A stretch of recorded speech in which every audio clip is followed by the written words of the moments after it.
Hello everyone, welcome to ओकुल India के सबसे अफोर्डेबल लर्निंग प्लेटफॉर्म में आप सभी लोगों का एक बार फिर से बहुत बहुत स्वागत है। 21 दिसंबर 2024 सैटरडे यानी शनिवार के दिन और इंडियन एक्सप्रेस न्यूज़ एनालिसिस की आईना सीरीज लेकर मैं शांतनु सनवाल एक बार फिर से आपके सामने हाजिर हूँ। तो चलिए शुरू करते हैं। तो आज के न्यूज़पेपर पर चलें उससे पहले मैं आप लोगों को फिर से एक बार ये बताना चाहूँगा कि आप में से जो भी लोग हमारे साथ सी सेट लाइव क्लासेस में पढ़ना चाहते हैं तो उनके लिए एक बार फिर से मौका है, एक बार फिर से ऑप्शन है। 4 जनवरी से हमारी नई क्लासेस जो है वो सी सेट की शुरू हो रही हैं। तो इसमें आप में से जो भी लोग इंटरेस्टेड हैं वो ज्वाइन कर सकते हैं। ओनली 999 में ये बैच आप लोगों के लिए प्रोवाइड कराया जा रहा है। ठीक है, नीचे डिस्क्रिप्शन में इसका एक लिंक है, उसके थ्रू जाके आप इसमें एनरोल कर सकते हैं। और अगर आपको कोई डाउट है, कोई सवाल है, तो यहाँ पर जो ये व्हाट्सएप नंबर आपको दिख रहा है दैट इज़ 9150449990, इस नंबर पर आप कॉन्टैक्ट कर सकते हैं। ठीक है, चलिए।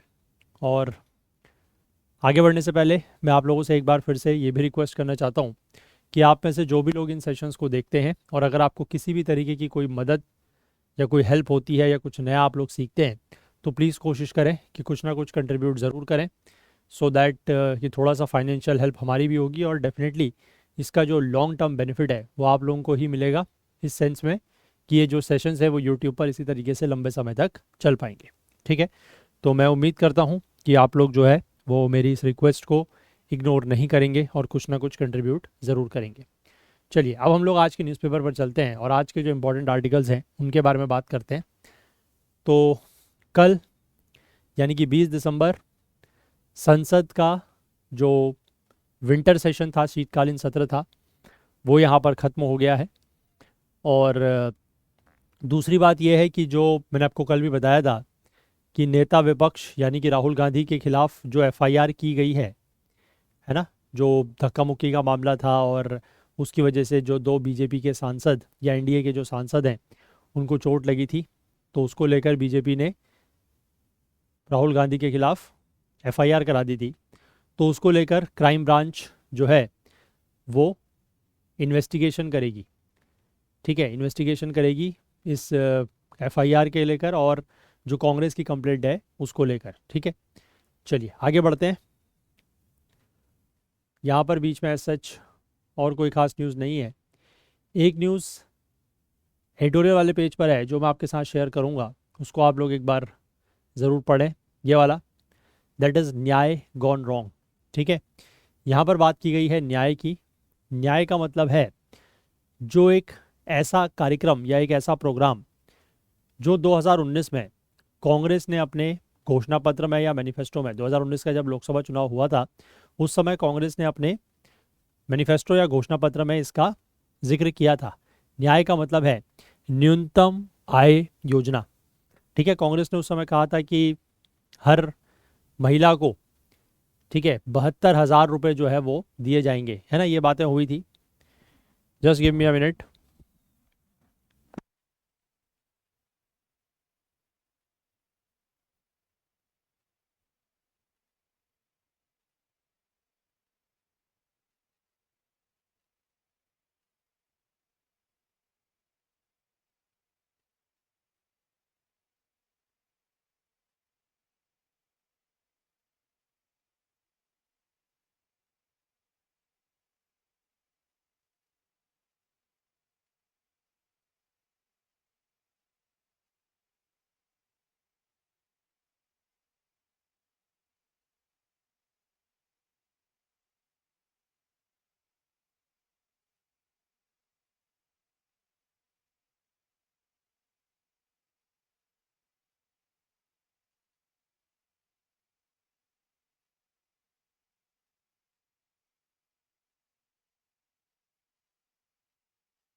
ठीक है। तो कांग्रेस ने यहाँ पर जो ऐलान किया था कि 72,000 रुपये एक परिवार को दिए जाएंगे, मतलब परिवार के एक मुखिया को दिए जाएंगे, जो महिला होगी, सबसे ओल्डेस्ट जो महिला होगी उसके नाम पर। तो अब उस समय वो घोषणा की गई थी मैनिफेस्टो में, लेकिन कांग्रेस 2019 में हार गई, तो फिर ये चीज़ें हुई नहीं। लेकिन उसके बाद से ये चीज़ देखने को मिली है कि कई सारे राज्यों में, स्टेट लेवल में जो गवर्नमेंट्स बनी हैं, उन्होंने इस तरीके की योजनाएं महिलाओं के लिए लागू की है, जिसमें मतलब आप ये कह सकते हैं अनकंडीशनल कैश ट्रांसफ़र या अनकंडीशनल कैश बेनिफिट्स जो महिलाओं को दिए गए हैं। जैसे एक बड़ी फेमस योजना हुआ करती है, मध्य प्रदेश की है, दैट इज़ लाडली बहना योजना। ठीक है, इसका जब जिक्र पिछले साल मध्य प्रदेश में जब विधानसभा के चुनाव हुए थे उस समय भी बहुत हुआ था, है ना, लाडली बहना योजना। फिर इसी तरीके की कुछ स्कीम्स जो हैं वो अभी महाराष्ट्र में भी शुरू की गई हैं, है ना, मतलब उनका भी वहाँ पर चलन चल रहा है। तो इस आर्टिकल में यही बात की गई है कि इससे हो क्या रहा है, इससे हो ये रहा है कि सरकारों के ऊपर खर्चा तो बहुत आ रहा है, मतलब बर्डन या बोझ तो बहुत आ रहा है स्टेट गवर्नमेंट्स के ऊपर, है ना। और इसका जो फ़ायदा है, जो इसका लाभ है, जो बेनिफिट है, कि क्या वाकई में जो महिलाएं हैं वो सशक्त हो रही हैं, are the women getting empowered. तो ये चीज़, मतलब इसको लेकर कोई एक आप कह सकते हैं कोई ऐसा साइंटिफिक डेटा नहीं है जो ये चीज़ बता सके कि इन स्कीम्स की वजह से महिलाएं जो हैं वो सशक्त हो रही हैं या नहीं हो रही हैं, और हो रही हैं तो कितना हो रही हैं। ठीक है, मतलब इसका जो आप एक तरीके से कह सकते हैं, इस तरीके की स्कीम का जो बेनिफिट है वो लॉन्ग रन में देखने को मिल सकता है। ठीक है, कि महिलाओं की जो स्थिति है उसमें कुछ सुधार हो सकता है, but that will not be immediate. वो इमीडिएट नहीं होगा कि आपने आज महिलाओं को पैसे दिए और कल उसकी स्थिति सुधर गई, ऐसा नहीं होगा। ठीक है, इसमें कई साल लगेंगे। लेकिन जो खर्चा हो रहा है, जो इस तरीके की स्कीम या योजना का जो असर पड़ रहा है वो अभी पड़ रहा है। यहाँ पर बताया गया है कि लगभग $25 बिलियन, $25 बिलियन जो है वो लगभग हर साल सरकार की तरफ से खर्च हो रहे हैं, अलग अलग राज्यों की जो सरकारें हैं उनकी तरफ से मिला के। ठीक है, तो क्या ये चीज़, इस तरीके की स्कीम देना या इस तरीके का अनकंडीशनल कैश बेनिफिट देना सही है, नहीं है ना, तो उस बारे में ये आर्टिकल बात कर रहा है। तो एक बार इसको आप लोग ज़रूर पढ़ें। ठीक है, थोड़ा सा आपका ओपिनियन बिल्ड होगा, and it's an important topic, क्योंकि आजकल ये इस तरीके की जो स्कीम्स वगैरह हैं वो ऑनगोइंग चल रही हैं। अभी जैसे आने वाले समय में चुनाव है, दिल्ली में चुनाव है ना, तो उसमें भी इस तरीके की स्कीम्स अनाउंस की गई हैं। दिल्ली में भी कुछ ऐसा स्कीम अनाउंस की गई है कि अगर ये आम आदमी पार्टी की तरफ से, कि अगर हम वापस से जो है वो पावर में आते हैं, हमारी गवर्नमेंट बनती है, तो हम महिलाओं को जो कैश बेनिफिट दिया जाता है उसको बढ़ा देंगे। ठीक है, इस तरीके की बातें वहाँ पर की गई हैं, और हो सकता है कि अभी चुनाव होने तक बाकी पार्टियों के जो घोषणा पत्र आएंगे उसमें भी इस तरीके की बातें कही जाएंगी, बहुत ज़्यादा चांसेस हैं। ठीक है, तो वही बात कर रहा है आर्टिकल कि इस तरीके की स्कीम्स होने से फ़ायदे क्या हैं और नुकसान क्या है। ठीक है, तो एक बार आर्टिकल को आप लोग ज़रूर पढ़िएगा। मैंने थोड़ा सा आपको इसकी जो एक समरी या जिस्ट है वो दे दिया है। इसके बाद हम लोग आगे बढ़ेंगे और बात करेंगे एक्सप्लेन पेज पर 3 आर्टिकल्स की। सबसे पहला तो बात करेंगे अभी श्रीलंका के जो राष्ट्रपति हैं, दैट इज़ अनुरा कुमार दिस्सानाइके। ये भारत की यात्रा पर थे, तो इनकी यात्रा से भारत और श्रीलंका के बीच के जो संबंध है उनके ऊपर एक नज़र डाली जाएगी, है ना। और इसके बाद एक आर्टिकल बात कर रहा है how global crisis are connected. अभी यहाँ पर IPBES की, that is intergovernmental science policy platform on biodiversity and ecosystem services, इसकी एक नई रिपोर्ट आई है, और उसमें कैसे ये बताया गया है कि दुनिया में जो अलग अलग तरीके के संकट या क्राइसिस हैं वो कैसे आपस में जुड़े होते हैं। और अगर आपको पूरे वर्ल्ड से क्राइसिस को ख़त्म करना है तो कुछ ऐसा करना होगा जिससे कि ये सारे क्राइसिस को एड्रेस किया जा सके।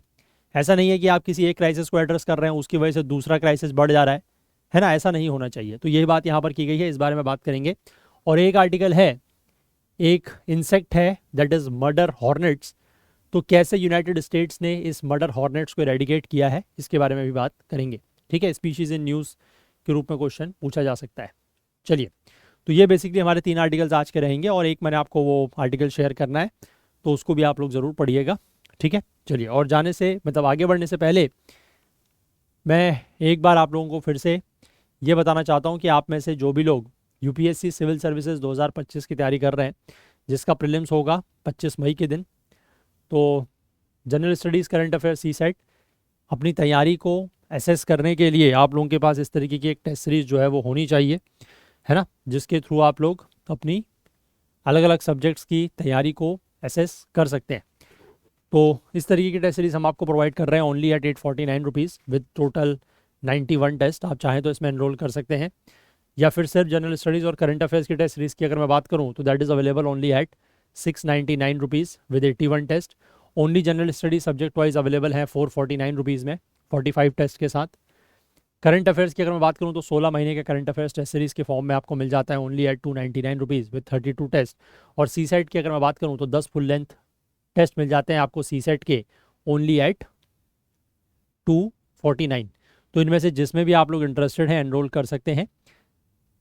सारे के सारे जो ये वेब टेस्ट सीरीज़ हैं ये हमारे ऐप और वेबसाइट में लिस्टेड हैं, वहाँ से आप एनरोल करें। और जिसको भी लेकर अगर आपके मन में कोई भी डाउट है, कोई सवाल है, तो अगेन यहाँ पर जो ये नंबर दिया गया है 9150449990, इसके थ्रू आप हमसे कांटेक्ट कर सकते हैं। ठीक है, चलिए अब हम लोग उन आर्टिकल्स पर चलते हैं और एक एक करके उन आर्टिकल्स के ऊपर नज़र डालते हैं।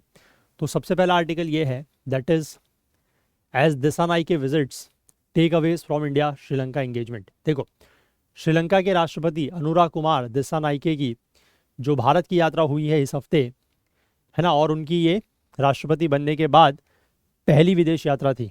ठीक है, इसमें कुछ क्लासिक डिप्लोमेटिक डील मेकिंग देखी गई है ना, यानी कि डिप्लोमेटिक लेवल पर, डिप्लोमेट्स के लेवल पर कुछ डील्स हुई हैं और दोनों ही तरफ से कुछ गिव एंड टेक्स की बात भी की गई है। तो विन सम लूज सम, एकेडे जो है, एकेडी बेसिकली इनको वहाँ पर पॉपुलरली एकेडे के नाम से जाना जाता है। इन्होंने कमिट किया है कि श्रीलंका की जो ज़मीन है, यानी कि श्रीलंका की जो टेरिटरी है, उसका इस्तेमाल किसी भी एंटी इंडियन एक्टिविटीज़ के लिए, किसी भी भारत विरोधी गतिविधि के लिए श्रीलंका अपनी ज़मीन का इस्तेमाल नहीं होने देगा। ठीक है, ये बात मैंने आपको बताई भी थी। और ये बात कह के इन्होंने बेसिकली इशारा किया है चाइना की तरफ। ठीक है, चाइना के जो रिसर्च वेसल्स हैं वो फ्रिक्वेंटली श्रीलंका पहुंच जाते हैं, है ना, और इसको बेसिकली भारत की तरफ से एक संदेह या सस्पिशन की तरफ से देखा जाता है। और दूसरी बात ये भी है कि चाइना जो है वो श्रीलंका का एक पोर्ट डेवलप कर रहा है।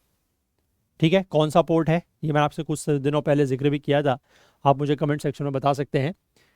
तो यहाँ पर ये लिखा है कि the fact who is seen as being pro China has clearly articulated this position is a relief to India. ठीक है, जनरली इनको माना जाता है कि he is a pro Chinese person. Pro Chinese मतलब जो चाइना के काफ़ी क्लोज हैं, है ना, या फेवर में है उनके। तो उन्होंने ये जो चीज़, अपनी ये जो पोजीशन बताई है कि श्रीलंका अपनी ज़मीन का इस्तेमाल किसी भी भारत विरोधी एक्टिविटी के लिए नहीं होने देगा, तो ये भारत के लिए एक तरीके से क्या है, एक राहत की बात है, it's a relief for India, है ना। तो एक तो ये इशू हो गया। अब दूसरी बात ये है, तो मतलब ये तो एक अच्छी खबर थी इंडिया के लिए, लेकिन जो एक दूसरी खबर थी वो इंडिया के लिए उतनी अच्छी नहीं है। ठीक है, तमिल माइनॉरिटीज़ का जो मुद्दा था उसको लेकर एकेडी ने फॉर्मुलेशन जो इंडिया ने प्रेफर किया है उसको लेकर यील्ड करने को ही इज़ नॉट रेडी।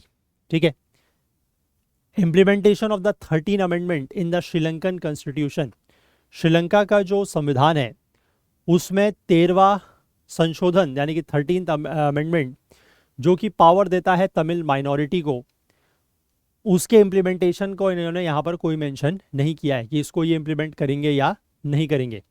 ठीक है, ये बेसिकली भारत सरकार की एक बहुत लंबे समय से मांग रही है, डिमांड रही है कि 13th amendment of the Sri Lankan constitution को अमेंड किया जाए ताकि तमिल माइनॉरिटी जो है उसको पावर्स वहाँ पर मिल सकती हैं।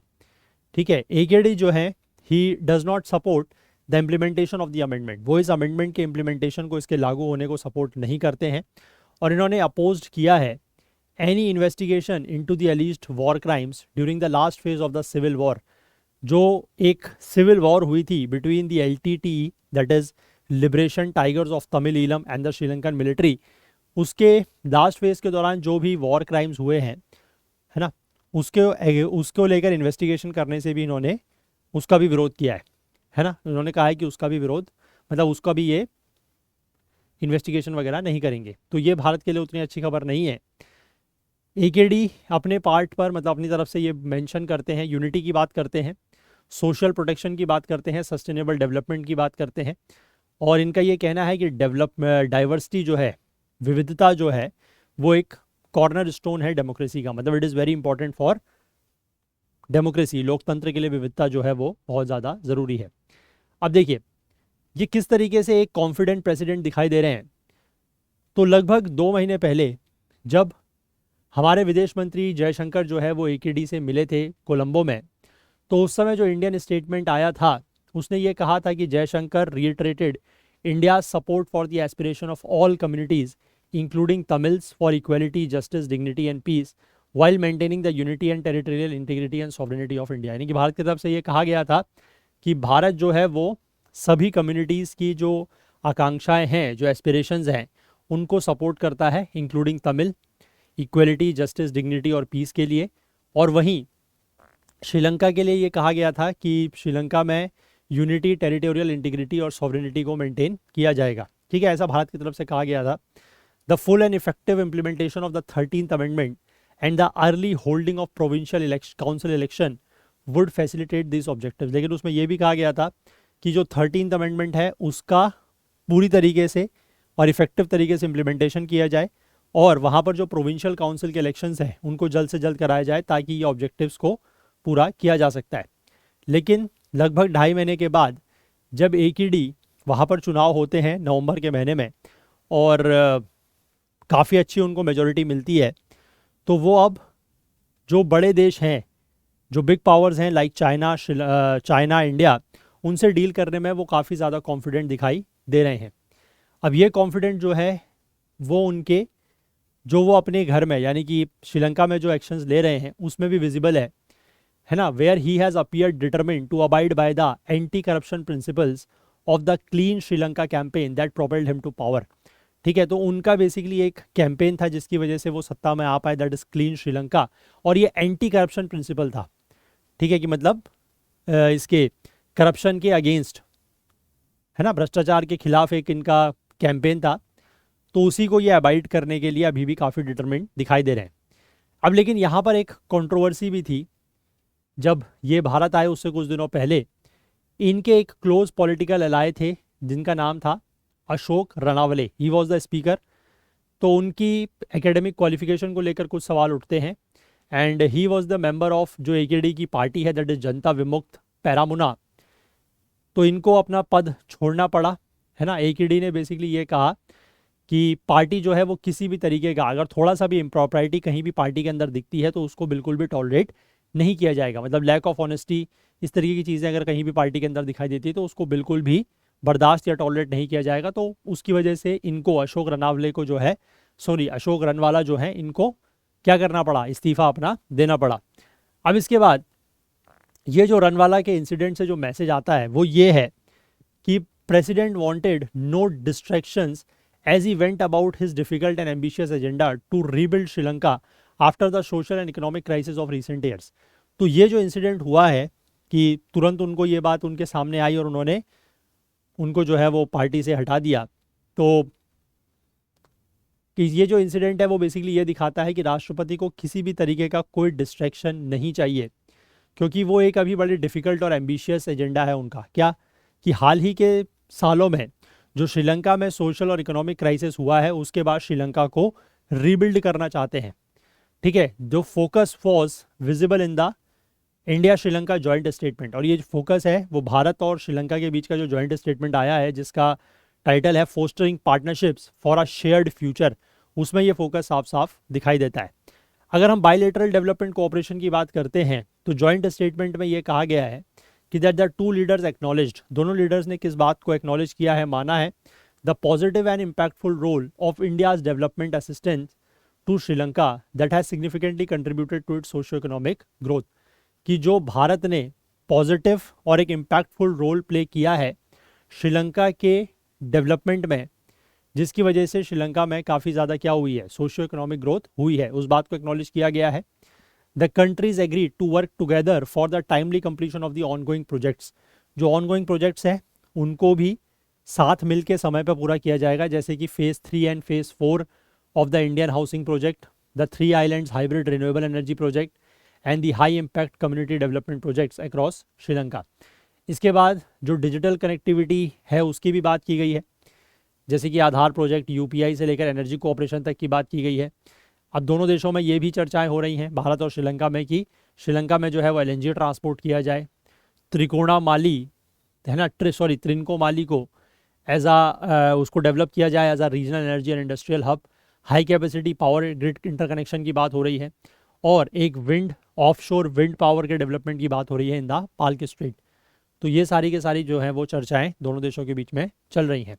फिजिकल कनेक्टिविटी की बात करें तो एक तो ये बोला गया है कि जो पैसेंजर फेरी सर्विसेज है इसका रिजम्पशन बिटवीन नागपट्टिनम एंड कानके संथुराई, इसके अलावा दोनों देशों ने या दोनों लीडर्स ने ये भी एग्री किया है कि officials should work towards the early recommencement of the passenger ferry between Rameswaram and Talaimannar. ठीक है, एक तो ये वाली पैसेंजर फेरी सर्विस है, उसके साथ साथ इस वाले को भी जल्द से जल्द दोबारा शुरू किया जाए, रामेश्वरम से लेकर तलाई मन्नार के बीच में पैसेंजर फेरी सर्विस की बात। ठीक है, साथ ही साथ ये पॉसिबिलिटीज़ एक्सप्लोर करेंगे of working on the rehabilitation of Sri Lanka's Kankesanthurai port. ठीक है, जो श्रीलंका का कान के संथुराई पोर्ट है उसके रिहेबिलिटेशन की बात भी यहाँ पर, उसकी पॉसिबिलिटी को लेकर भी एक्सप्लोरेशन किए जाएंगे, मतलब उसके भी चांसेस एक्सप्लोर किए जाएंगे। साथ ही साथ ये भी एग्री किया गया है to explore the possibility of concluding a framework agreement on defence cooperation. Defence cooperation यानी कि रक्षा सहयोग को लेकर भी है ना एक फ्रेमवर्क एग्रीमेंट कंक्लूड करने की बात यहाँ पर की गई है, उसकी पॉसिबिलिटी को भी एक्सप्लोर किया जाएगा। Provision of defence platforms and assets to augment Sri Lanka's defence capabilities. Sri Lanka की जो डिफेंस कैपेबिलिटीज़ हैं है ना उनको भी ऑगमेंट करने के लिए प्लेटफॉर्म्स और एसेट्स के प्रोविज़न की बात की गई है। Intensify collaboration through joint exercises, दोनों देशों के बीच में जॉइंट एक्सरसाइजेस की जाएंगी ताकि कोलैबोरेशन और ज़्यादा बेटर हो सके। मैरीटाइम सर्विलांस और डिफेंस डायलॉग और एक्सचेंजेस, ये सब चीज़ें किए जाएंगी, है ना। इसके बाद यहाँ पर लिखा है कि पीएम मोदी ने flagged the importance of maritime security, cyber security and counter terrorism among the issues to be discussed through the Colombo security conclave mechanism. तो यहाँ पर प्रधानमंत्री ने इन चीज़ों के महत्व की बात भी की है। अब ये सारी चीज़ें सजेस्ट करता है कि that even though India is now no longer dealing with the traditional set of interlocutors who have dominated Sri Lankan governments, priorities and interest have not fundamentally changed for either New Delhi और कोलंबो। मतलब भारत अब आजकल उस तरीके के जो ट्रेडिशनल वहाँ के लोग हुआ करते थे उनसे बात नहीं कर रहा है, उनसे डील नहीं कर रहा है, लेकिन फिर भी है ना जो मतलब श्रीलंका की गवर्नमेंट्स में डोमिनेट किया करते थे, लेकिन जो प्रायोरिटीज़ और इंटरेस्ट हैं वो दोनों ही देशों के लिए अभी भी बदले नहीं हैं। AKD is looking at a कंसिक्वेंशियल 5 years in power, क्योंकि अगले 5 साल तक वो सत्ता में रहेंगे, तो वो चाह रहे हैं कि वो कुछ ऐसा निर्णायक कर लें, श्रीलंका को रिबिल्ड कर लें। और India which has deep strategic states in Sri Lanka, जिसके श्रीलंका में बहुत ज़्यादा डीप क्या है स्ट्रेटेजिक स्टेक है, स्ट्रेटेजिक इंपॉर्टेंस है श्रीलंका की इंडिया के लिए, श्रीलंका की सक्सेस और स्टेबिलिटी में, is keen on a mutually beneficial partnership. वो चाहता है कि एक ऐसी पार्टनरशिप हो, एक ऐसा साझेदारी हो जो म्यूचुअली बेनिफिशियल हो, यानी कि दोनों देशों के लिए फ़ायदेमंद हो। ठीक है, तो आई होप यहाँ से कुछ पॉइंट्स आपको समझ में आए होंगे इंडिया श्रीलंका रिलेशंस को लेकर, जो मतलब रीसेंट है, मोस्ट रीसेंट है ना। ठीक है, चलिए आगे बढ़ें। International relations India and its neighbour, वहाँ पर आप इसको ले सकते हैं इंडिया श्रीलंका बायलैटरल रिलेशंस में। क्लियर, चलिए आगे बढ़ें। Next article, how global crisis are connected, कि जो ग्लोबल क्राइसिस हैं वो किस तरीके से कनेक्टेड हैं। तो इसको लेकर यहाँ पर यही लिखा गया है कि some of the biggest challenges facing humankind, यानी कि मानवता जो आज की डेट में कुछ बड़े चैलेंजेस फेस कर रही है, जैसे कि क्लाइमेट चेंज है ना, बायोडाइवर्सिटी लॉस एंड हंगर, ये सारे के सारे क्या है, दीज आर इंटरकनेक्टेड, ये आपस में जुड़े हुए हैं। इनका मतलब ये है कि एक इंटीग्रेटेड अप्रोच की ज़रूरत है इन इश्यूज़ को एड्रेस करने के लिए। ठीक है, ऐसा बेसिकली एक मेजर न्यू साइंटिफिक रिपोर्ट में कहा गया है।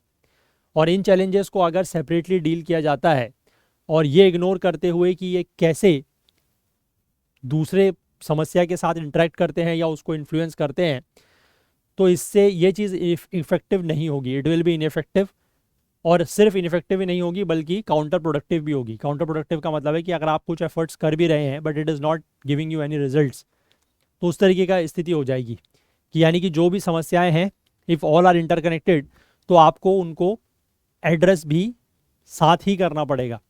आप ऐसे नहीं कर सकते कि एक प्रॉब्लम को एड्रेस कर रहे हैं और जो आप एक्शन ले रहे हैं उसका असर दूसरी समस्या के ऊपर क्या हो रहा है उसको आप पूरी तरीके से अगर इग्नोर कर दे रहे हैं, तो ऐसे काम नहीं चलेगा। ये बात यहाँ पर बताई गई है, ठीक है। इस तरीके की ये रिपोर्ट पहली ऐसी रिपोर्ट है जिसको प्रोड्यूस किया गया है by the inter governmental science policy platform on biodiversity and ecosystem services, that is IPBES। ये ग्लोबल ग्रुप है साइंटिफिक एक्सपर्ट्स का। ये ग्रुप क्या करता है, इस ग्रुप ने एग्जामिन किया है the interlinkages among 5 major challenges, जो 5 बड़ी चुनौतियां या 5 बड़े चैलेंजेस हैं उनके बीच में इंटरलिंकेजेस इन्होंने एग्जामिन किए हैं। और वो 5 बड़ी समस्याएं कौन कौन सी हैं? क्लाइमेट चेंज है ना, जलवायु परिवर्तन, बायोडाइवर्सिटी का लॉस, बायोडाइवर्सिटी जैव विविधता, जैव विविधता का जो लॉस हो रहा है, फूड इनसिक्योरिटी, फूड इनसिक्योरिटी हो गया, वाटर स्कैरसिटी हो गया, पानी की कमी, फूड की कमी आप कह सकते हैं, और हेल्थ रिस्क, हेल्थ रिस्क मतलब जो स्वास्थ्य को खतरे हो रहे हैं वो। तो ये सब के सब क्या है according to this report? These all are the major challenges which are interlinked.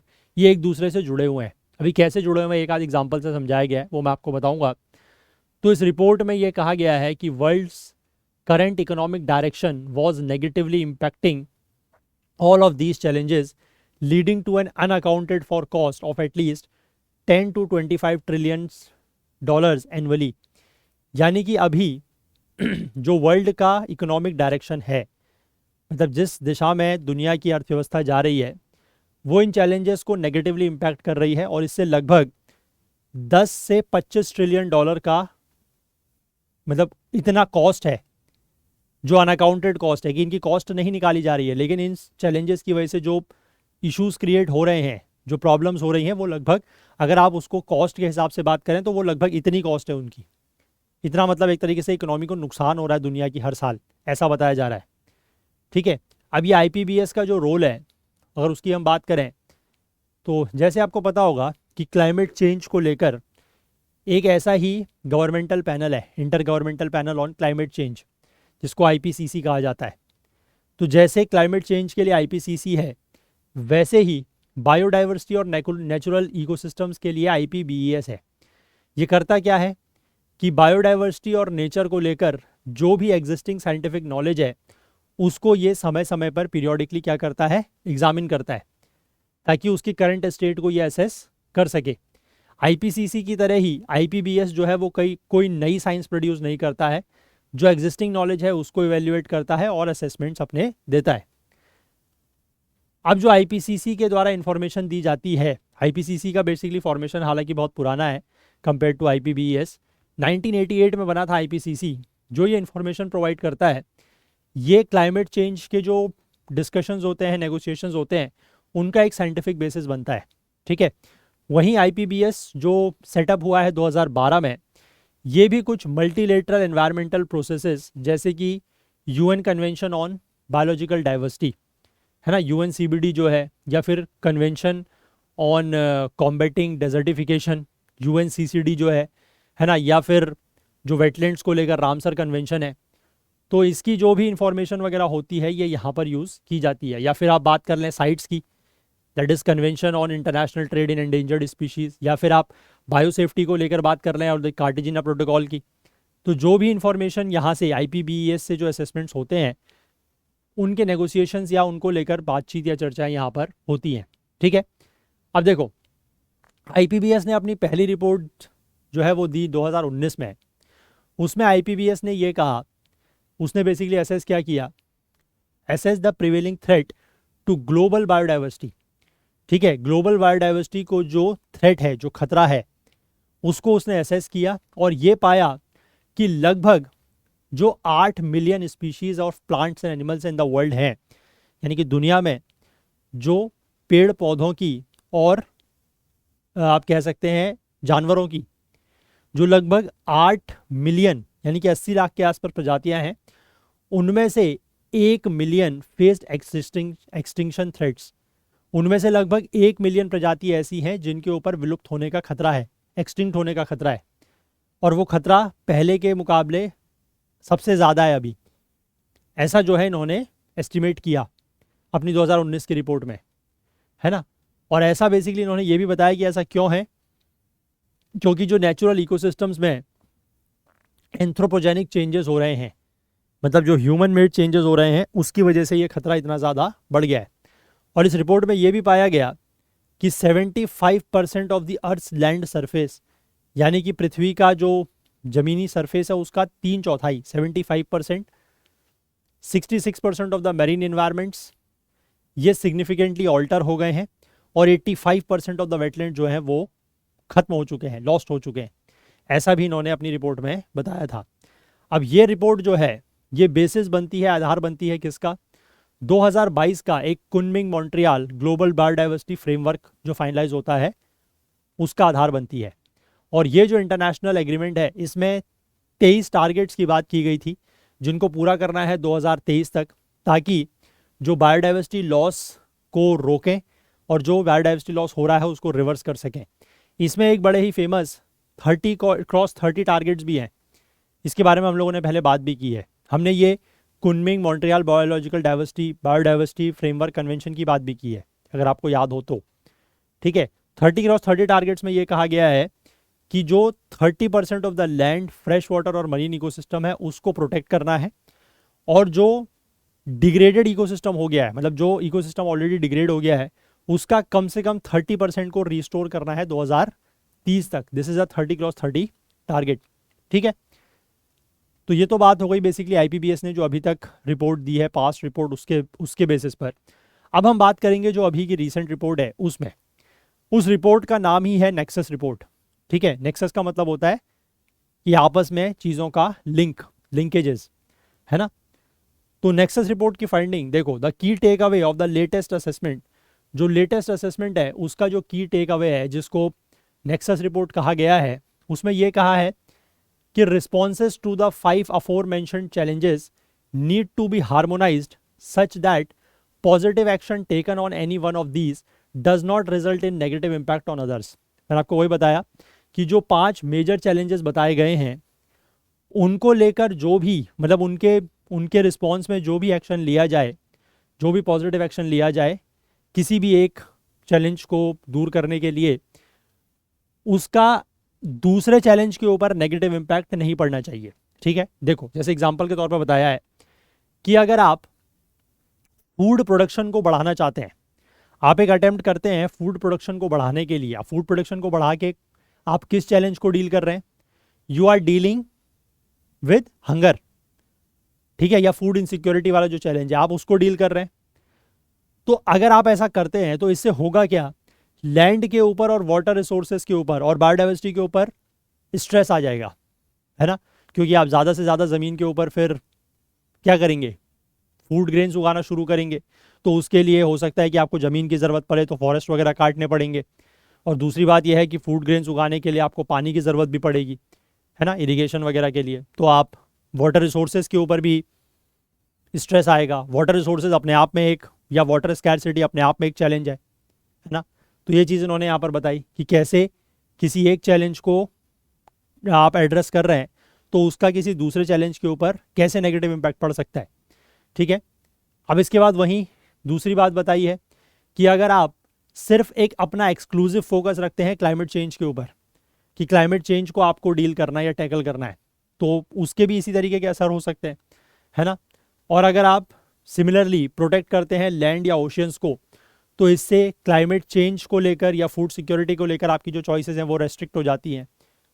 तो ये इश्यूज़ हैं कि किसी भी एक चैलेंज को टैकल करने या एड्रेस करने के लिए दूसरे के ऊपर नेगेटिव इम्पैक्ट नहीं पड़ना चाहिए, दूसरे चैलेंज के ऊपर। ठीक है, अब रिपोर्ट में इसीलिए यह आर्ग्यू किया है कि it is important to adopt synergistic approaches that deliver benefits across the spectrum, यानी कि आपको ऐसी अप्रोचेस को अडॉप्ट करना होगा जिनका फ़ायदा सभी चैलेंजेस को टैकल करने में हो।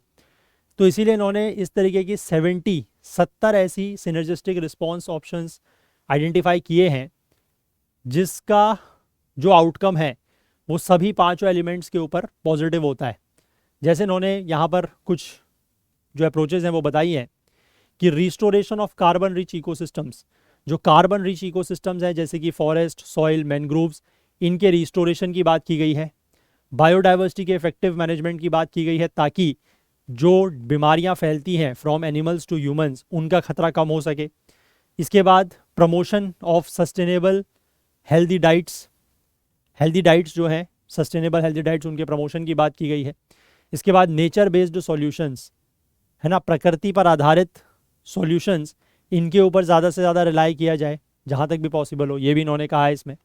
और बाकी कुछ और भी उसमें रिस्पॉन्स ऑप्शंस हैं दैट डिलीवर बेनिफिट्स ऑन 2 और 3 एलिमेंट्स बट नॉट ऑल। लेकिन कुछ ऐसे भी रिस्पॉन्स ऑप्शंस हैं जिनका जो फ़ायदा है वो 2 या 3 एलिमेंट्स के ऊपर होता है लेकिन सबके ऊपर नहीं होता है। तो ऐसे जो रिस्पॉन्स ऑप्शंस हैं उनको, वो इम्पॉर्टेंट है और उनको इम्प्लीमेंट लेकिन थोड़ा सा ध्यान से करना होगा ताकि जिन एलिमेंट्स के ऊपर वो अपना पॉजिटिव इम्पैक्ट नहीं दे पा रहे हैं तो कम से कम नेगेटिव इम्पैक्ट भी ना दें। तो इस रिपोर्ट के अनुसार the aim must be to find and implement actions that focus on sustainable production and consumption. ठीक है, यानी कि ऐसे एक्शंस ढूंढे जाएं, ऐसे एक्शंस इम्प्लीमेंट किए जाएं जो फोकस करते हो सस्टेनेबल प्रोडक्शन और कंजम्पशन के ऊपर, और while also conserving and restoring ecosystems. ठीक है, इकोसिस्टम्स के कंजर्वेशन और रीस्टोरिंग के ऊपर भी फोकस हो, पॉल्यूशन को कम करें और जो क्लाइमेट चेंज के इम्पैक्ट्स हैं उससे भी वो लड़ सकें, उससे भी मिटिगेट कर सकें। अब नेचर इंपॉर्टेंट क्यों है? देखो, इस रिपोर्ट में ये एम्फसाइज किया गया है कि नेचर को प्रोटेक्ट अगर करते हैं, नेचर और बायोडाइवर्सिटी को, ये इंपॉर्टेंट है for purely economic reasons as well. अगर आपको सिर्फ इकोनॉमिक्स ही समझ में आती है, ठीक है, अगर आपको सिर्फ इकोनॉमिक सेंस ही समझ में आता है तो उन्होंने ये भी कहा है कि नेचर और बायोडाइवर्सिटी को अगर हम प्रोटेक्ट करते हैं तो इसका सिर्फ इकोनॉमिक रीजंस भी हैं। इसमें यह कहा गया है कि half of the global GDP, यानी कि आधे से ज़्यादा, जितना दुनिया की पूरी जीडीपी है उससे अगर आधे से ज़्यादा, लगभग 58 ट्रिलियन डॉलर्स एनुअली, वो मॉडरेटली टू हाईली डिपेंडेंट है प्रकृति के ऊपर, नेचर के ऊपर। और अगर नेचुरल इकोसिस्टम्स का डिटोरिएशन होता है या उसको खतरा पहुंचता है तो ये प्रोडक्टिविटी को हर्ट कर सकती है और इकोनॉमिक आउटपुट को भी एडवर्सली इम्पैक्ट कर सकती है। तो इसलिए नेचर को प्रोटेक्ट करना जो है वो, बायोडाइवर्सिटी को प्रोटेक्ट करना जो है वो इम्पॉर्टेंट है। तो as it is the world has been witnessing biodiversity decline at the rate of about 2 to 6% on an average, कि पूरी दुनिया में अगर हम बात करें तो अभी बायोडाइवर्सिटी का जो डिक्लाइन है वो लगभग एवरी डिकेड, पिछले 50 सालों से अगर हम बात करें तो एवरी डिकेड, हर दशक में 2 से 6% जो है वो क्या हो रहा है, बायोडाइवर्सिटी का डिक्लाइन हो रहा है।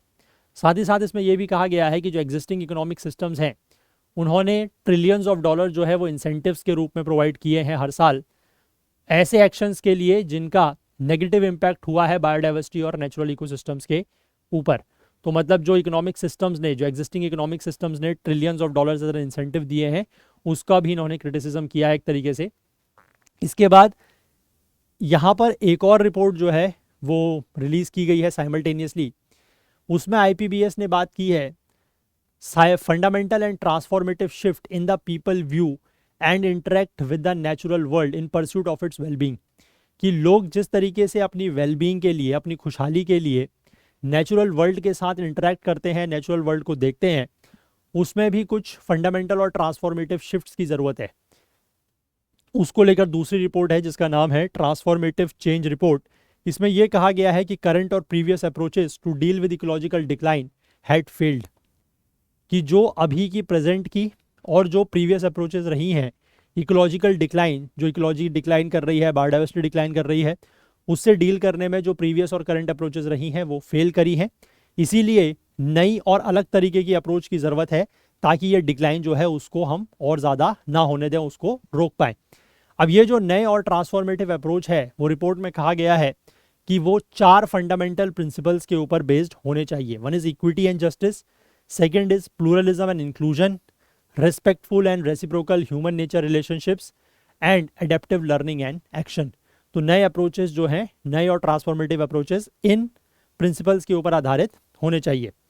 साथ ही साथ इसमें यह भी कहा है कि the world needed to act immediately on such new approaches because the cost of dealing action would significantly increase the cost of action, क्या ही बेहतरीन लाइन लिखी है, देखो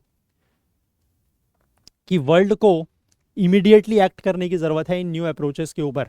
क्यों? क्योंकि the cost of dealing action would significantly increase the cost of action. यानी कि अगर आप एक्शन लेने में डिले करते हैं तो जो उसकी कीमत आपको चुकानी पड़ेगी, उसकी वजह से क्या होगा कि जो आप एक्शन लेंगे उनकी कॉस्ट बहुत ज़्यादा बढ़ जाएगी, है ना। यानी कि आपको जितना नुकसान हो जाएगा, अगर आप एक्शन नहीं लेंगे तो आपको नुकसान होगा, तो नुकसान की वजह से क्या होगा, कुछ ना कुछ इकोनॉमिक कॉस्ट तो होगी, या जिसको आप कहते हैं कि जैसे आपका कुछ नुकसान हुआ है तो आपको इसकी इतनी कीमत चुकानी पड़ी, तो अब उस नुकसान को दूर करने के लिए फिर आपको ज़्यादा कीमत चुकानी पड़ेगी। वो बात यहाँ पर ये कर रहे हैं, ठीक है, कि कॉस्ट ऑफ डीलिंग एक्शन, कि अगर आप एक्शंस को डिले करते हैं तो उसकी जो कॉस्ट होगी वो कॉस्ट ऑफ एक्शन को और ज़्यादा इंक्रीज कर देगी, ठीक है, जो कि एक दशक में डबल हो जाएगी कॉस्ट। कि आज जिस चीज़ को टैकल करने के लिए या जिस इशू को चैलेंज करने के लिए जितनी कॉस्ट लग रही है, अगर आप उसको आज टैकल नहीं करते हैं, आप उसको फॉर अ डिकेड, एक दशक के लिए डिले कर देते हैं, तो एक दशक के बाद क्या होगा कि जितनी कॉस्ट आज लग रही थी उसके डबल कॉस्ट लगने लग जाएगी। ये इन्होंने यहाँ पर बात बोली है, इसीलिए कह रहे हैं कि इमीडिएटली एक्ट करने की ज़रूरत है, ठीक है। And there were also economic benefits of acting immediately. अगर आप इमीडिएटली एक्ट करना शुरू करते हैं तो उसके कुछ इकोनॉमिक आर्थिक फ़ायदे भी हैं, इकोनॉमिक बेनिफिट्स भी हैं। तो रिपोर्ट में ये कहा गया है कि 10 ट्रिलियन की बिजनेस अपॉर्चुनिटीज़ और लगभग 400 मिलियन जॉब्स जो हैं वो जनरेट हो सकती हैं 2030 तक through sustainable economic approaches that rely on nature positive economic models. यानी कि अगर इस तरीके की economic approaches, sustainable economic approaches जो कि नेचर पॉजिटिव का मतलब है कि which are nature friendly, nature के ऊपर एडवर्स इंपैक्ट नहीं पड़ रहा है, इस तरीके के इकोनॉमिक मॉडल्स के ऊपर आधारित अगर आप सस्टेनेबल इकोनॉमिक अप्रोचेस फॉलो करते हैं तो इससे 10 ट्रिलियन डॉलर की बिजनेस अपॉर्चुनिटीज़ और लगभग 400 मिलियन जॉब्स जो हैं वो 2030 तक जनरेट हो सकती हैं। तो इसका इकोनॉमिक बेनिफिट भी है ये, है ना।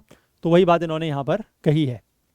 It's a very good article, अच्छा आर्टिकल है ना। और कैसे ये बता रहा है कि जितने भी ग्लोबल क्राइसिस हैं, हाउ दे आर इंटरकनेक्टेड, और सभी को अगर आपको डील करना है तो you have to deal them together.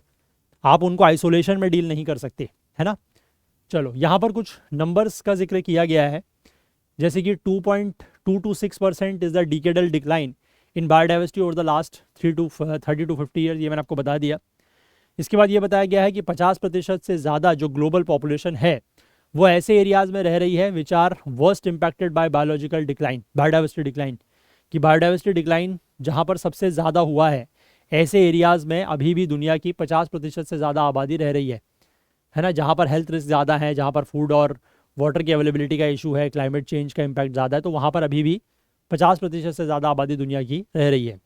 58 trillion dollar जो वैल्यू है, जो नेचर के ऊपर इकोनॉमिक एक्टिविटीज़ डिपेंडेंट है, उसकी ये वैल्यू बताई गई है। लगभग 1 ट्रिलियन के आसपास is the annual 1 trillion dollar के आसपास is the annual financing gap for biodiversity restoration needs. कि बायोडाइवर्सिटी को रिस्टोर करने के लिए जो पैसे की ज़रूरत है और जितना अवेलेबल है उसमें लगभग सालाना एनुअल गैप बताया गया है 1 ट्रिलियन डॉलर का है। और 100 से 300 बिलियन डॉलर तक की एनुअल वैल्यू है of illegal resource extraction in forest, wild life and marine trade. कि फॉरेस्ट में, वाइल्ड लाइफ में और मरीन ट्रेड में जो रिसोर्सेज का इलीगल एक्सट्रैक्शन हो रहा है उसकी एनुअल वैल्यू लगभग 100 से 300 बिलियन डॉलर की है, ठीक है। तो ये कुछ नंबर्स हैं, इन नंबर्स को भी आप लोग नोट डाउन कर सकते हैं।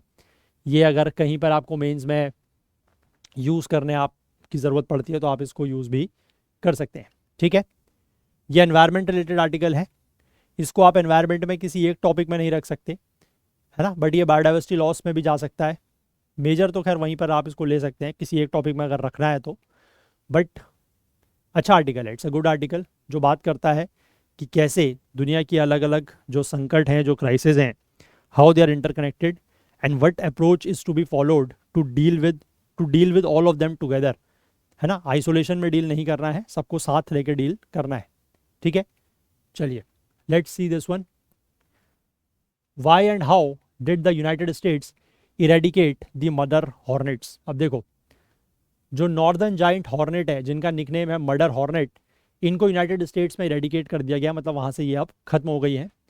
इस इंसेक्ट को पहली बार स्पॉट किया गया वॉशिंगटन स्टेट में near the Canadian border in 2019। अच्छा, अमेरिका में वॉशिंगटन नाम से दो जगह हैं। एक तो उसकी जो कैपिटल है that is in the district of Columbia, है ना, जिसको वॉशिंगटन डीसी कहते हैं, वो तो आपको ईस्टर्न साइड में दिखाई देगी, है ना। और एक है स्टेट ऑफ वॉशिंगटन, ये आपको बिल्कुल आप कह सकते हैं नॉर्थ वेस्ट में दिखाई देगी, कैनेडियन बॉर्डर के पास। अगर आप मैप में चेक करेंगे तो जो आपको ये दिखाई देता है कनाडा और यूएस का बॉर्डर, उसमें जहाँ पर आपको जस्ट वैंकूवर दिखाई देगा कनाडा में, उसके थोड़ा सा आप नीचे देखेंगे तो जो आपको टॉप मोस्ट स्टेट दिखाई देगी यूएस की, that will be your Washington. ठीक है, तो वहाँ पर इसको पहली बार स्पॉट किया गया था 2019 में। ठीक है, तो एक मिनट रुकिएगा।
ठीक है, तो ये वॉशिंगटन स्टेट आई होप समझ गए आप।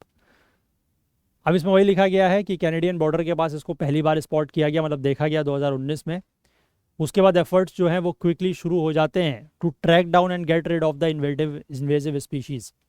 ठीक है, ये एक इन्वेजिव स्पीशीज़ है वहाँ के लिए, तो फिर तुरंत उन्होंने वहाँ पर इस पे जो है वो एफर्ट शुरू कर दिए कि इसको ट्रैक डाउन किया, मतलब इसको ट्रैक करें और इसको गेट रिड ऑफ इट, क्योंकि ये खतरा थी वहाँ की बीज के लिए, बीज मतलब जो मधुमक्खियाँ होती हैं उनके लिए, और वहाँ की एग्रीकल्चर के लिए।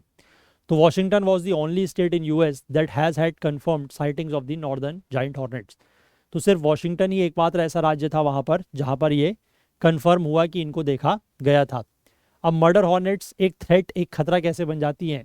तो हॉर्नेट जो कि 2 इंच तक लंबी हो सकती हैं, ये एशिया की स्पीशीज़ हैं। ठीक है, तो वहाँ के लिए ये इन्वेजिव स्पीसीज हो गई। ये पहली बार 2013 में स्पॉटलाइट पर आई जब इन्होंने लगभग 42 लोगों को चाइना में मारा, और मतलब इनकी वजह से 42 लोग चाइना में मारे गए और 1675 लोग जो हैं वो इंजर्ड हो गए। अब ये स्पीशीज़ जो है वो एक सिग्निफिकेंट थ्रेट है to the insects and the native pollinators, है ना। Murder hornets can kill an entire beehive of honey bees in just 90 minutes. यानी कि पूरे के पूरा जो मधुमक्खी का छत्ता होता है जिसमें बहुत सारी मधुमक्खियाँ होती हैं, आपने देखे होंगे बड़े बड़े छत्ते होते हैं, तो ये पूरे के पूरे हनी बीज के बीहाइव को 90 मिनट में ख़त्म कर सकती हैं। तो they are that much dangerous. ठीक है, ये हॉर्नेट जो है वो एक स्लॉटर फेज में एंटर कर सकती हैं, जहाँ पर ये पूरे के पूरे हाइव्स को डिकैपिटेटिंग द बीज, बीज को डिकैपिटेट करने का मतलब है कि बीज को टू बी हेड देम, मतलब उनके गला, एक तरीके से आप कह सकते हैं कि गले को अलग करके, यानी कि सर को अलग करके ये उनको मार सकती हैं। और hornets can defend the hive as their own, और उसके बाद जो वो पूरा का पूरा छत्ता है उसको ये डिफेंड करती हैं कि मतलब ऐसा पोर्ट्रे करती हैं कि ये हमारा छत्ता है। और उसके बाद जो ब्रूड है उसको वो अपने यंग वंस को फीड कराती है। ब्रूड मतलब जो बीज का जो यंग वंस वहाँ पर होंगे उनका ये इस्तेमाल करती हैं अपने यंग वंस को फीड करने के लिए। इसके बाद ये बाकी इंसेक्ट्स को भी अटैक करती हैं, लेकिन अभी तक ऐसा कहीं पर भी नहीं पता लगा है कि ये बाकी इंसेक्ट्स की पूरी जो कॉलोनीज़ हैं उनको डिस्ट्रॉय कर दें, लेकिन बी हाइव्स को, ये बीज की कॉलोनीज़ को डिस्ट्रॉय ये कर देती हैं। तो नॉर्दर्न जाइंट हॉर्नेट्स जो हैं ये स्टिंग कर सकती हैं। स्टिंग करने का मतलब है कि जो डंक है वो मार सकती हैं through most bee keeper suits. जो बी कीपर्स होते हैं ना, जो मधुमक्खियों की मतलब छत्ते वगैरह का आप एक तरीके से कह सकते हैं कि ख्याल रखते हैं या उनको उनकी रखवाली करते हैं, तो उनके सूट्स के थ्रू भी, मतलब जो वो ड्रेस पहनते हैं उसके थ्रू भी ये डंक मार सकती है। ठीक है, delivering almost 7 times the amount of venom as a honey bee, और जितना जहर या जितना वेनम एक हनी भी रिलीज कर सकती है उसका 7 गुना ज़्यादा ये जहर रिलीज कर सकते हैं। And moreover they have the ability to sting multiple times, और इनके पास ये भी एक एबिलिटी होती है कि ये मल्टीपल टाइम्स स्टिंग कर सकते हैं, मल्टीपल टाइम्स डंक मार सकते हैं। अब यूएस ने कैसे इन मदर हॉर्नेट्स को इरेडिकेट किया, तो स्टेट, फेडरल और इंटरनेशनल गवर्नमेंट एजेंसीज ने साथ मिल के ये काम किया है। पहला काम तो ये था कि इन हॉर्नेट्स के नेस्ट को फाइंड किया जाए कि इनका जो नेस्ट है वो कहाँ पर होता है। अब ये चैलेंज इसलिए था क्योंकि जनरली इनका जो नेस्ट होता है वो फॉरेस्टेड एरियाज़ में होता है और ऑफन अंडरग्राउंड कैविटी में ये नेस्ट बनाती हैं। तो कुछ केसेस में जो एंटोमोलॉजिस्ट हैं, मतलब जो ये इंसेक्ट्स वगैरह की स्टडी करते हैं, उन्होंने क्या किया, एक लाइव हॉर्नेट को कैप्चर किया, उसके ऊपर एक रेडियो टैग लगाया और उसको फिर रिलीज़ कर दिया। तो उसके बाद फिर जब वो हॉर्नेट जो है अपने नेस्ट पे गई तो उन्होंने उसको ट्रैक कर लिया। ठीक है, अब ट्री पर एक नेस्ट को ट्रैक करने के बाद एंटोमोलॉजिस्ट ने उस नेट को प्लग किया विद अ फोम, है ना, और उसके बाद ट्री को पूरे के पूरे ट्री को प्लास्टिक से रैप किया और उसके बाद वहाँ से हॉर्नेट्स को हटाया। साथ ही साथ कार्बन डाइऑक्साइड का इस्तेमाल भी किया गया to kill any of the remaining hornets. Public ने पार्टिसिपेट किया इस पूरी की पूरी प्रोसेस में, एंटोमोलॉजिस्ट को हेल्प किया कि वो हॉर्नेट के नेस्ट को ट्रैक डाउन करने में, और साथ ही साथ ये भी एग्री किया कि उनके रेसिडेंसेस पर भी इसके ट्रैप्स या छत्ते जो हैं वो लगाए गए। अब लेकिन ये जो इरेडिकेशन वहाँ पर हुआ है इन सब एक्टिविटीज़ के बाद, ये इसका मतलब ये नहीं है कि हॉर्नेट जो है वो वापस यूएस में नहीं आ सकती हैं, but for the time being, अभी के लिए अगर हम बात करें तो अमेरिका ने इनको इरेडिकेट कर दिया है। ठीक है, चलिए, तो ये जो जाइंट नॉर्दर्न जाइंट हॉर्नेट है ये नेटिव स्पीशीज़ हैं कहाँ की, इधर एशिया वगैरह की। तो इधर कहाँ पाई जाती हैं, एक तो ये सवाल, और दूसरा सवाल इनका जो IUCN स्टेटस है वो क्या है। ये दो सवाल के जवाब आप मुझे कमेंट सेक्शन में देंगे। ठीक है, चलिए, तो ये basically species in news environment में ही आप इसको भी ले सकते हैं, है ना। चलिए, तो ये सारे आर्टिकल्स थे जो आज हमें डिस्कस करने थे, और एक आर्टिकल मैं आपके साथ वो शेयर करूँगा न्याय वाला, उसको आप लोग ज़रूर पढ़ लीजिएगा। तो जाने से पहले मैं एक बार फिर से आपको ये बताना चाहता हूँ कि आप में से जो भी लोग UPSC प्रीलिम्स की तैयारी कर रहे हैं, तो अपनी तैयारी को एसेस करने के लिए आप इस तरीके की एक टेस्ट सीरीज़ का यूज़ कर सकते हैं जिसमें 91 टेस्ट मिल रहे हैं only at 849 rupees. Similarly general studies और करंट अफेयर्स की टेस्ट सीरीज़ 699 रुपीज़ में आपको दे रहे हैं हम। जनरल स्टडीज़ की टेस्ट सब्जेक्ट वाइज 449 में, करंट अफेयर्स के टेस्ट 299 में, 16 महीने का करंट अफेयर्स टेस्ट मिलेगा आपको, और 249 रुपीज़ में फुल लेंथ टेस्ट मिलेंगे CSET के 10। ठीक है, तो इनमें से जिसमें भी आप इंटरेस्टेड हैं एनरोल कर सकते हैं। सभी जो टेस्ट सीरीज़ हैं वो हमारे ऐप और वेबसाइट में लिस्टेड है। अगर किसी को लेकर कोई डाउट है तो यहाँ पर जो नंबर दिया गया व्हाट्सएप का, इसके थ्रू आप हमसे कांटेक्ट कर सकते हैं। और आप अगर हमारे साथ CSET लाइव पढ़ना चाहते हैं तो 4 जनवरी से हमारा नया बैच शुरू हो रहा है ओनली एट 999। तो नीचे डिस्क्रिप्शन में इसका एक लिंक दिया हुआ है, उसके थ्रू आप जाके इसकी अदर डिटेल्स चेकआउट कर सकते हैं। और साथ ही साथ जो अगर आप एनरोल करना चाहें तो वहाँ से कर भी सकते हैं। और अगर आपको कोई डाउट है, कोई सवाल है आपके मन में, तो यहाँ पर जो ये नंबर है व्हाट्सएप का 9150449990, इस पर आप कांटेक्ट हमसे कर सकते हैं।